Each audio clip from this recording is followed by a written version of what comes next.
Good evening, Jacob Zare here with you. Thanks for joining us.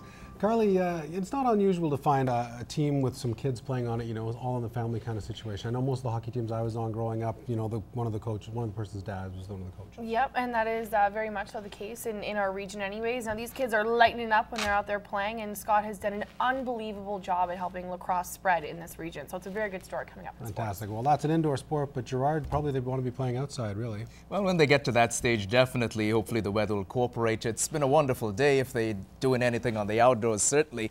Look at that. We got to 17 at 1 o'clock. We've eased off to 16, the humidity at 28%. The winds out of the north at about 8 kilometers an hour. And as we compare to what's been happening in the Lakeland region, you're looking at that 20 there. It's hit at about 3 this afternoon. Some more cloud cover. And in the Battlefords, you've enjoyed the best of the sunshine, really, and a decent temperature at plus 18.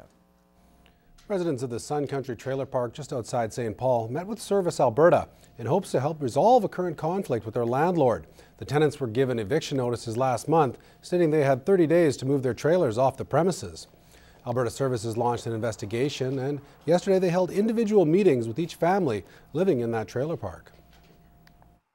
The meetings with Service Alberta today were just to verify with the tenants the complaints and basically get on record, the recorded record, that all the information that we gave them was correct. The tenants say Service Alberta is now pushing to get a full year for the residents to move, but they're worried about a previous court order. Service Alberta has concerns as that he might be able to try to use this to basically get everybody off the land here. This is a 2008 court order. And basic bottom line is we need to go to court and get the judge to squash this. And currently the residents have until May 25th to move. Lloydminster Public School Division made major strides forward today when it comes to planning concepts for their new school. Jack Haskins was at the annual strategy meeting held by the LPSD, where dozens of teachers, parents and students were brainstorming ideas for the school. Typically, these strategy sessions cover a wide range of topics, but this year's focus is geared towards the new public school. Students as well as teachers and parents were the main contributors at the meeting. The new K-9 school is owned by the community. As a division, we take care of it, but ultimately it is part of the community, and that's why there's a cross-section of the community here today. While the opening of the new school is still a long ways off, key pieces of the puzzle are already being put into place.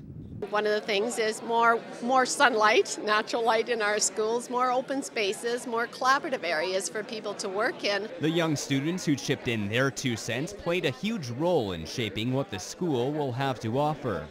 We can do a lot to help out in the future, and so we can we can brainstorm ideas to change the new school that's in Lloydminster, and I'm also learning many different things about many different schools. The strategy session won't just impact how the new school is built. The information learned will be a guideline for LPSD endeavors down the road.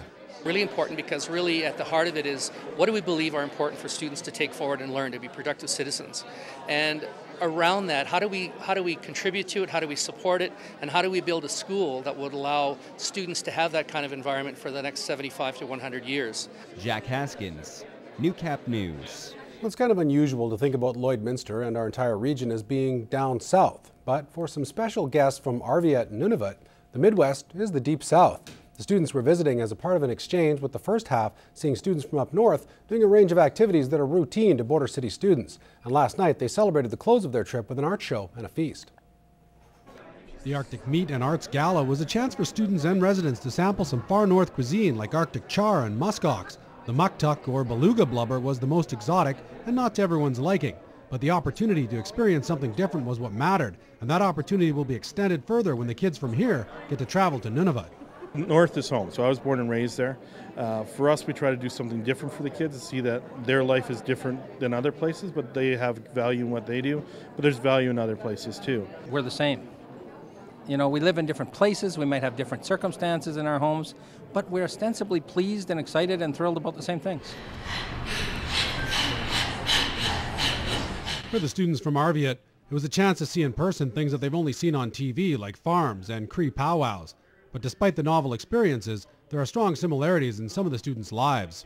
A lot of the issues that we see up north are also seen down here. Being partnered with the Avery School, a lot of the students there would actually fit in very well in Arvia. They see a lot of the same issues at home. For the students here, it was enlightening to see the things they take for granted through another person's eyes.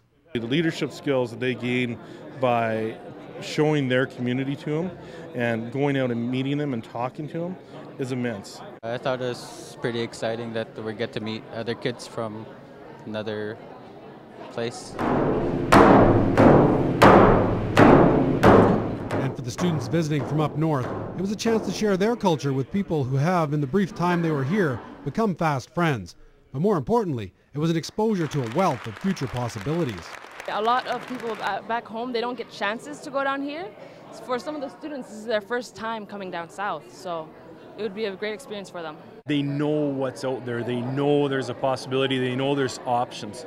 And it sounds silly, but in being in Arvia, you can tell them, but until you actually get them somewhere, they don't actually see it themselves. And once they do, they realize, wow, I can go places.